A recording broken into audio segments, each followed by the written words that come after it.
Hey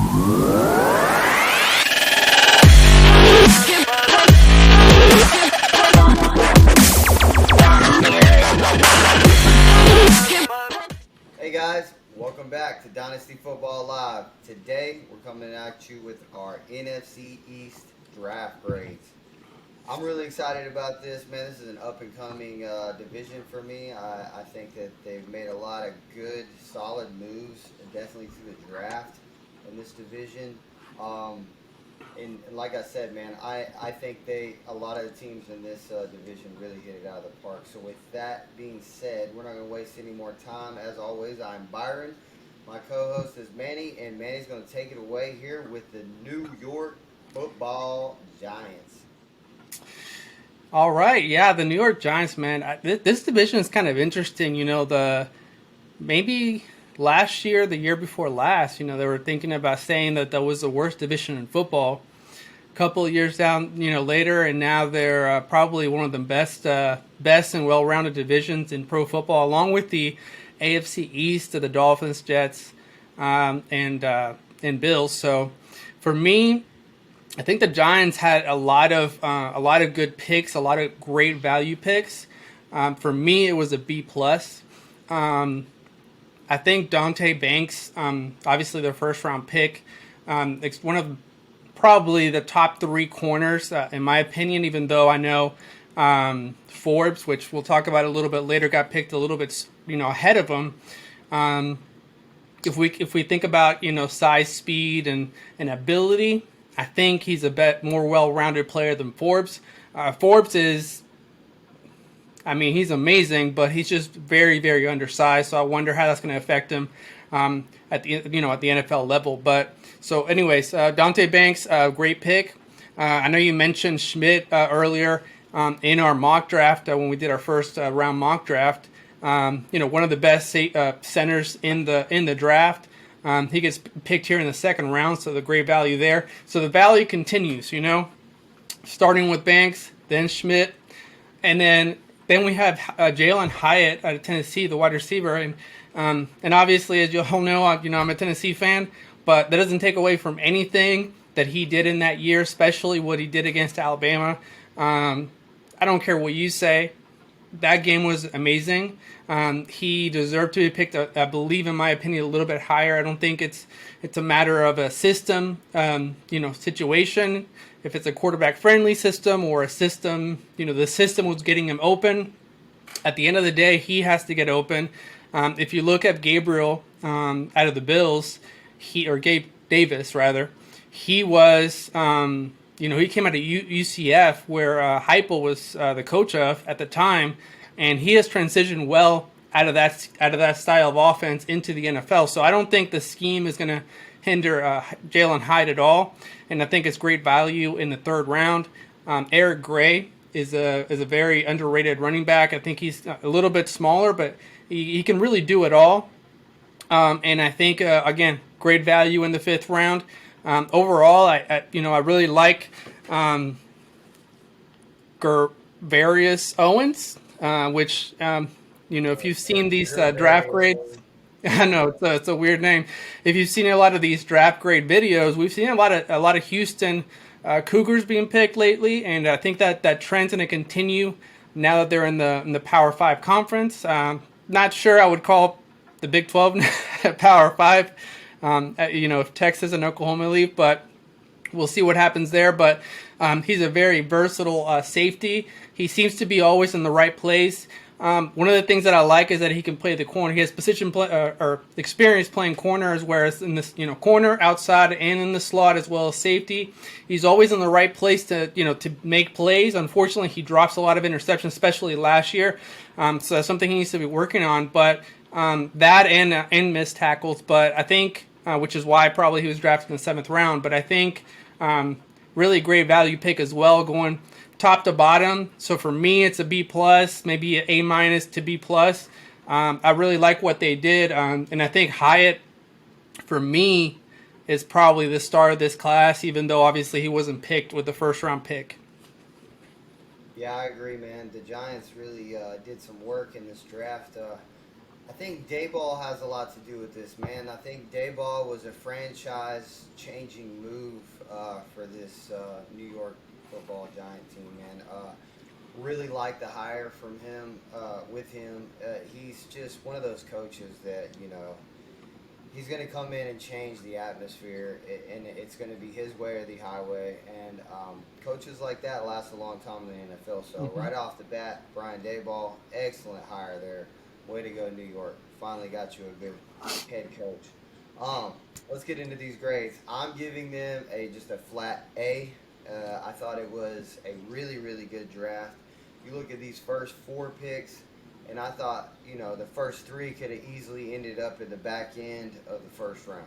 So that's how I look at it. I think they got tremendous value with Deonte Banks. I think he's going to come in and be a starting cornerback for them day one.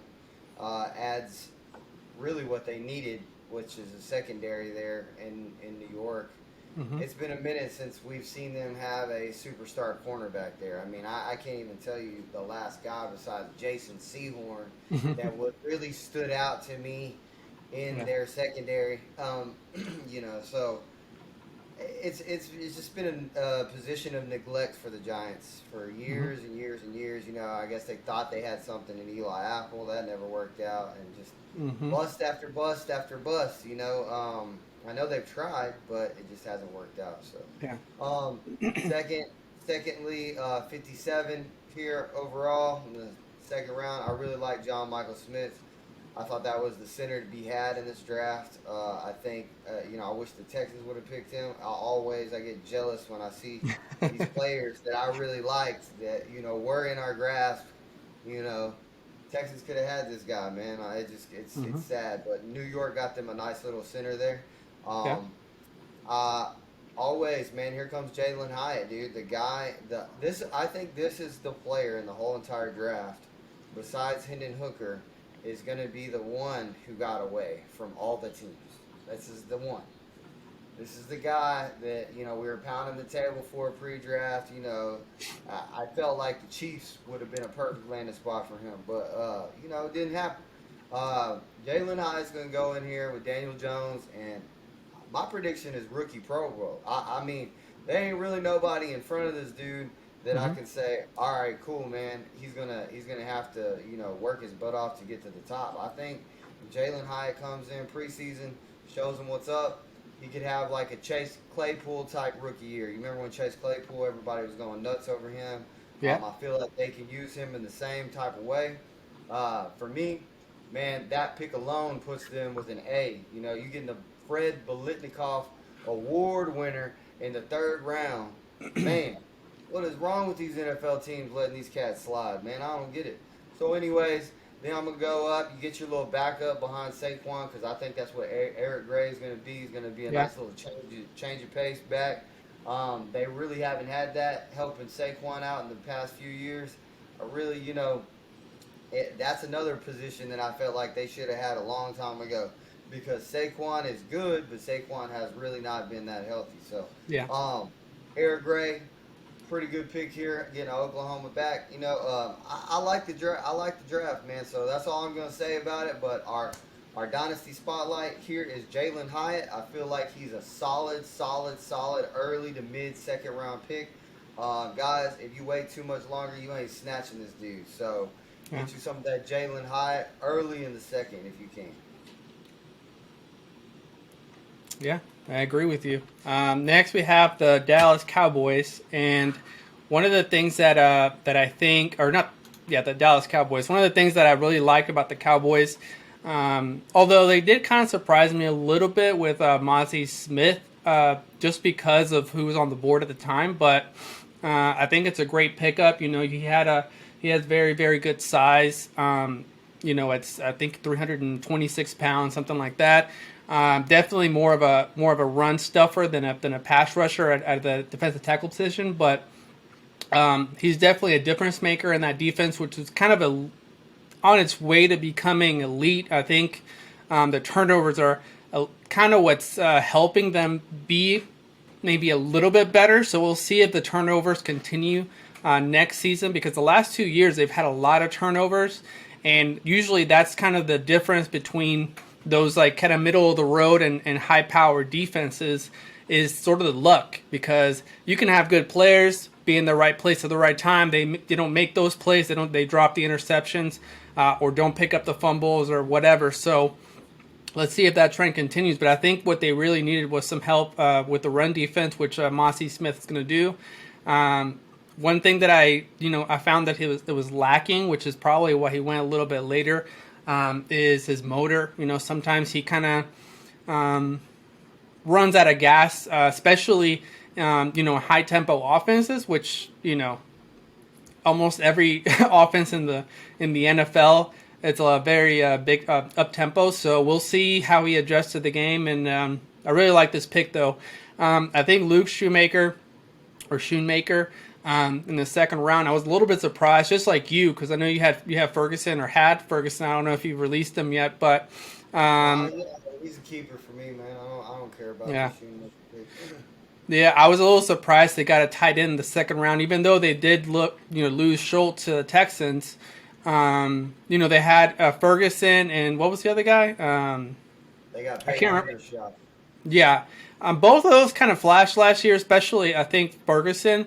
So I was a little surprised they got a tight end here this high, in the second round, especially with a tight end deep class like this. But he's a very good player, and he definitely was consistent at Michigan. So we'll see what happens there. Obviously, you're pounding the table for Overshawn. I think you may have had him in the second round or maybe late first round in our mock drafts. He went here in the third. Very well-rounded linebacker. So they're kind of filling the holes. Vander Esch has been kind of injured lately. They kind of play the same role. So we'll see what happens there. Hopefully Vander Esch stays healthy.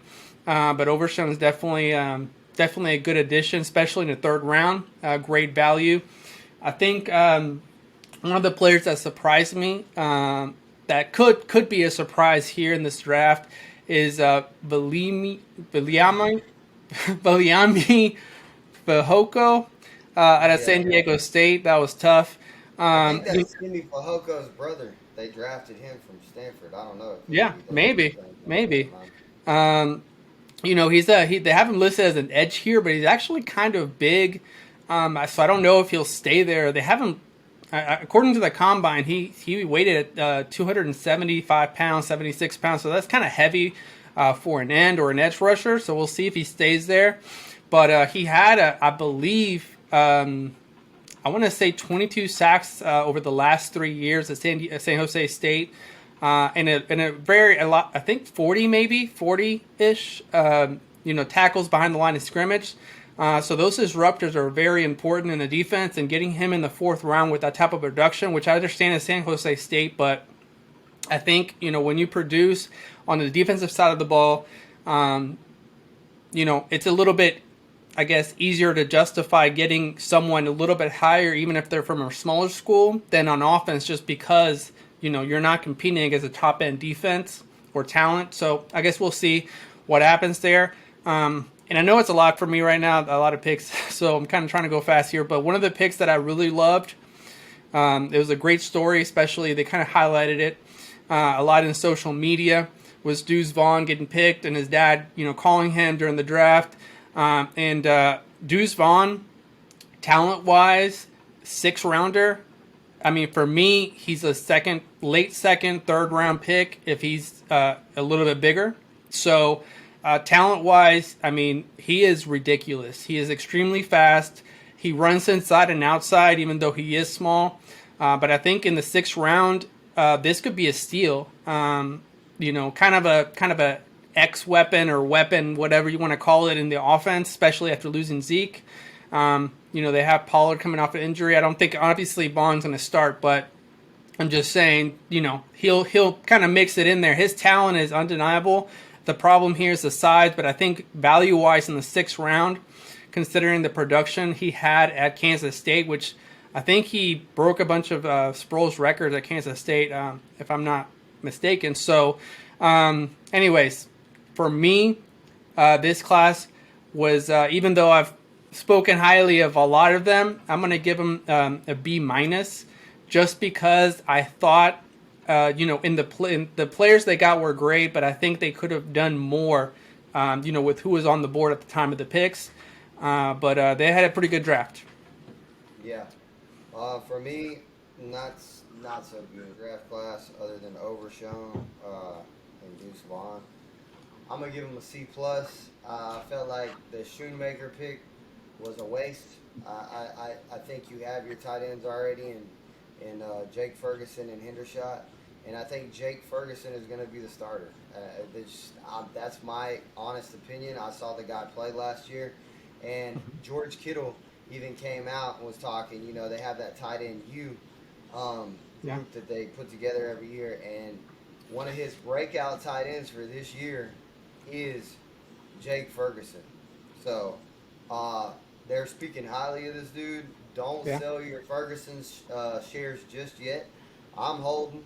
I've already set him as a keeper, and the Shoemaker pick, it's a lot of capital in the second round, but a lot of these teams have two tight ends if you look at it. Same with a running back, so we'll see how that goes. For me, I didn't really like the Mozzie Smith pick that early. I felt like you could have got him maybe in the second round, and if not, there's still guys that I would have taken and been just as happy without having him. For me, he's not that big of a difference maker to take in the first round.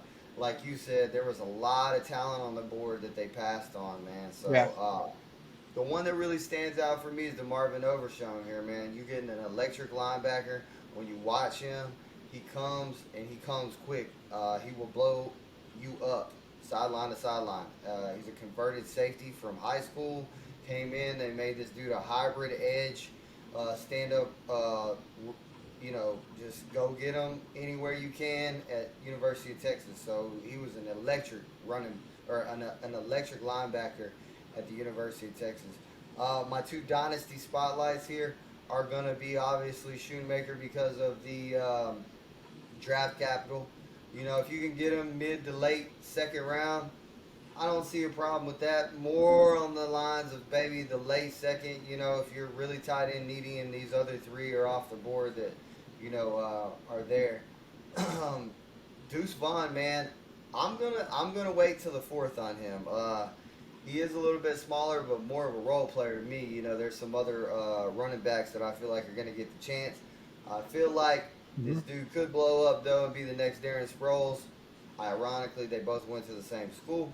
For me, like I said, C plus, and Deuce Vaughn is, if you can get him in the fourth, snatch him. I'll take him at 4-1. So that's just my opinion, but yeah, that was my grade for the Cowboys. All right, good stuff, man. Next we have the Washington Commanders. I don't know about you, but it's still a little bit weird to say Commanders, but it's feeling a little bit better. And we'll see if we'll have to get used to a new name after that sell and the whole trademark situation that's going on with them. So we'll see about that. But they had a kind of an interesting draft for me. I think Emmanuel Forbes, extremely talented ball hawk. Man-to-man specialist, really, if he was a little bit bigger, he could have been picked in the top 10, dude. Even though he was picked 16th overall, that surprised me. That's the reason why I was surprised. 160 pounds.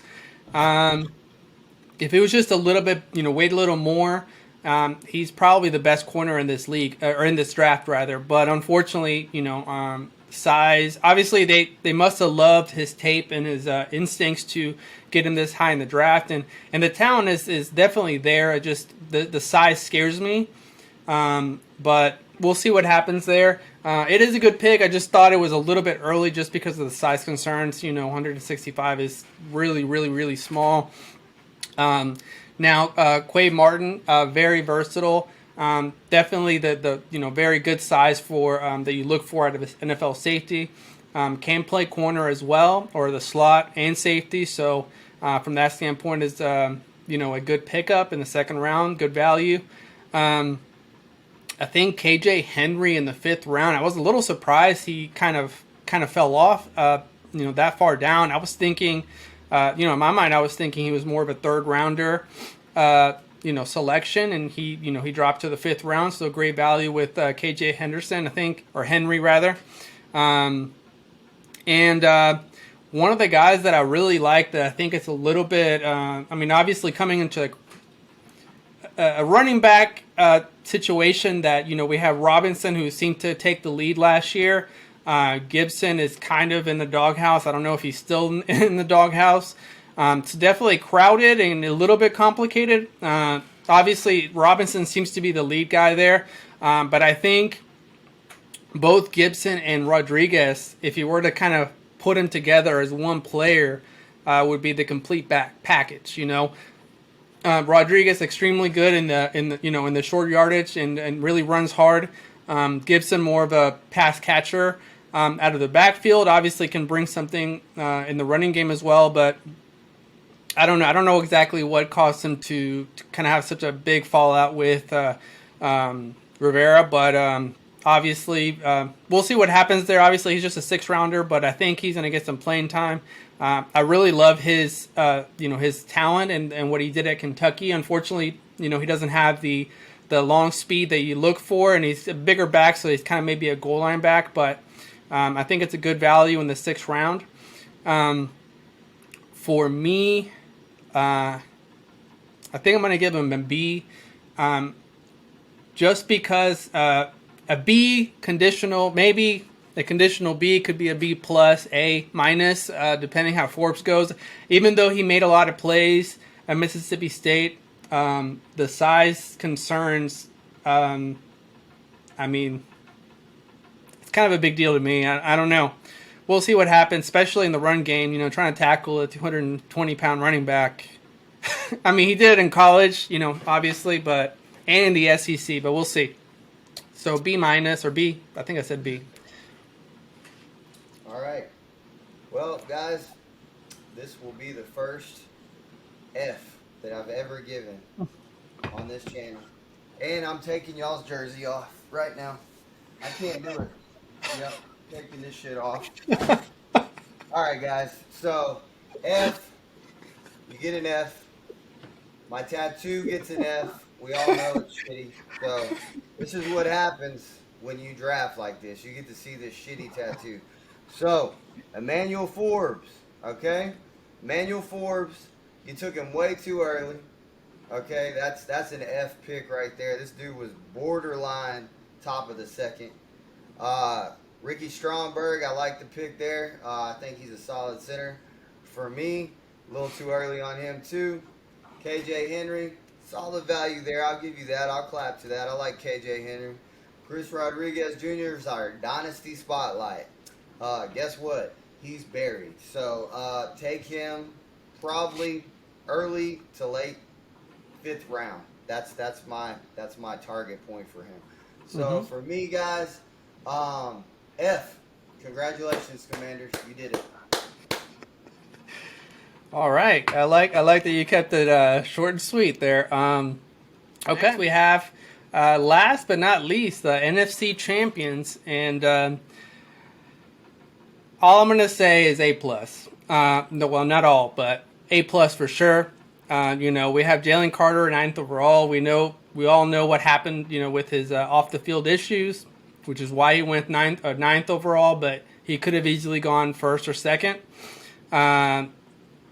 Talent wise, Nolan Smith had a, out of this world combine, ran a 4.3 or 4.4, 4.3. That was ridiculous. I think people forgot about him because he was kind of injured last year with the pec, I believe.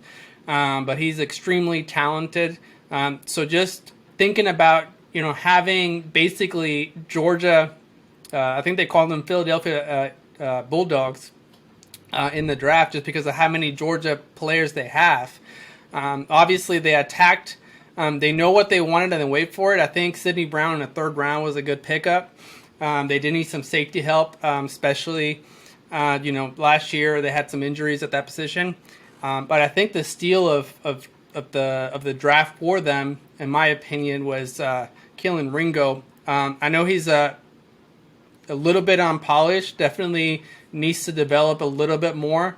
but I think he's extremely talented, and athletic ability is off the charts. He reminds me of a lot of Peterson, who plays for the Steelers now, at the corner position. Just extremely physical and big corner. Very, very good athlete. So for me, as an A+, Philadelphia Bulldogs are probably going back to Super Bowl this year. I agree, man. The Eagles, wow. Just wow. For me, man, y'all are getting the highest. Y'all did the best. Y'all, this is my draft winner right here. The draft winner. I know a lot of people did good, but the Philadelphia Bulldogs did better, man. And it is one of the best draft classes I have ever seen. Ever. I mean, home run after home run after home run after home run. You are getting a generational defensive tackle at number 9. I mean, wow. This guy was supposed to easily go top 3. We're going to look back at it and say, man, 3-time, 4-time Defensive Player of the Year, Jalen Carter, got drafted at number 9. So that's the kind of player you're looking at. Let's go to the next one. Nolan Smith, got you another Bulldog. Come on and eat. Come on, let's go. Lining them up. They got the best defense in the whole damn entire NFL, bro. Like, they are just stacked with young talent, bro. Stacked. Then you go get Sidney Brown, one of the best safeties I thought in this whole entire draft. My tits are over here just freaking shooting to the moon right now. For me, getting Keely Ringo in the 4th round, oh my gosh, bro. I mean, we are just adding them up over here. Talent after talent, just falling to the Eagles. And they got done going to the Super Bowl, man. They didn't win, but they were close. They could have won. Man. I felt so bad for the Eagles. I was going for y'all.